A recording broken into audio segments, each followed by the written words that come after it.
Welcome back to The Explainer. Today, we are diving into a deeply, deeply unsettling story known as The Girl in the Window. Now, to get the absolute most out of this one, do me a favor and throw on some headphones right now. Seriously, we've got a really high-quality audio experience set up for this, and we want to drop you right into the dead center of the narrative. You ready? So, think about this for a second. What would you actually do if the abandoned house across the street suddenly just stared back at you? We all kind of expect the spaces outside our homes to be neutral, right? Empty, safe. But today, we're looking at a case where that basic expectation gets absolutely shattered in the most terrifying way you can imagine. Picture it is a freezing, rainy night. You can practically hear the storm outside. 14-year-old Jake is home alone in this old house right at the edge of town. His parents are out visiting his grandmother, so he's flying solo. It is literally the perfect setup for total, chilling isolation. Let's break down exactly how quickly normalcy unravels here. In the early evening, his parents leave. Totally normal, nothing weird yet. Fast forward a bit, and right before 10 p.m., Jake is just hanging out, watching TV alone in his living room. It feels safe, it's cozy. But then we hit 10 p.m. Jake just casually glances outside his window, and guys, literally everything changes after this exact moment. Section 1. The first sighting. So across the street from Jake's place is this old abandoned house. Nobody has lived there for years. But on this specific rainy night, there is a young girl standing up in that dusty second-story window. She's wearing a white dress, and she is staring directly at Jake. She isn't moving. She isn't even blinking. Obviously, Jake gets totally creeped out and looks away. But, human nature. A few minutes later, he looks back. She is still there. He actually grabs his smartphone to zoom in, and through that dirty glass, his screen perfectly isolates her pale face. Then, out of absolutely nowhere, the TV completely loses its signal. The room goes suffocatingly silent. It's like all the ambient noise, all the comfort of his living room just gets vacuumed out of the air. He's left completely alone in this heavy, dead quiet. And right at that exact second, his phone buzzes. It's a text from an unknown number. And it just says, "Don't look at the window." His heart is practically beating out of his chest at this point. He slowly, terrified, forces himself to look up, and the girl in the white dress across the street, she's completely gone. But then, tap. He hears a soft knock, and it's not coming from the front door. It is coming from the living room window, directly behind him.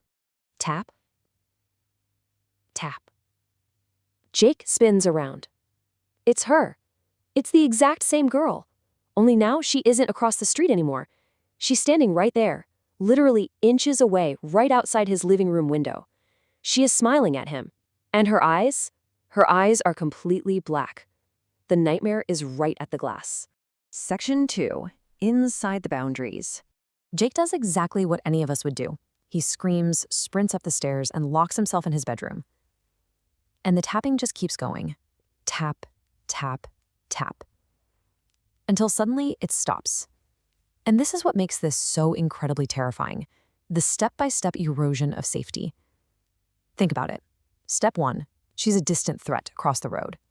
Step 2, she's at the perimeter, right outside his living room window. And then step 3. After a few minutes of dead silence, Jake peeks out of his bedroom door. The boundaries of the house have completely failed, because standing in the shadows at the very end of his upstairs hallway is the girl. She's inside. He slams the door shut, locks it again, and immediately dials 911. The police show up pretty fast, and they do a massive, thorough sweep of the whole house. They're checking every single room, every closet, looking under beds, the whole shebang. But they find absolutely nothing. Zero sign of the girl. It was like she literally evaporated into thin air. Section 3. The newspaper clipping. Okay, so here is the turning point of the whole explainer. It all comes down to one simple question from one of the cops searching the place. He looks at Jake and asks, "What exactly did she look like?" And Jake tells him the truth.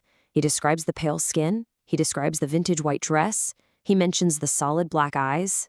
So Jake recounts seeing this pale girl staring from the abandoned house. And when he does, the officer's face just drains of all color. He actually pulls out this 20-year-old newspaper clipping, The article is about a girl in a white dress who had mysteriously disappeared and later died, right inside that exact same abandoned house across the street. The picture in the clipping, it's the exact same girl Jake just saw in his hallway. Section 4.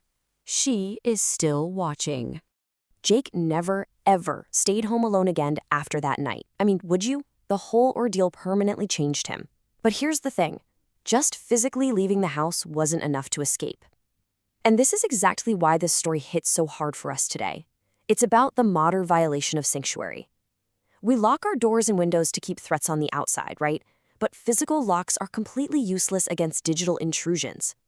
By using Jake's smartphone to text him, this ghost essentially weaponized modern technology to bypass every single physical boundary he had. Our absolute reliance on our phones means that this kind of digital intrusion is kind of the ultimate horror.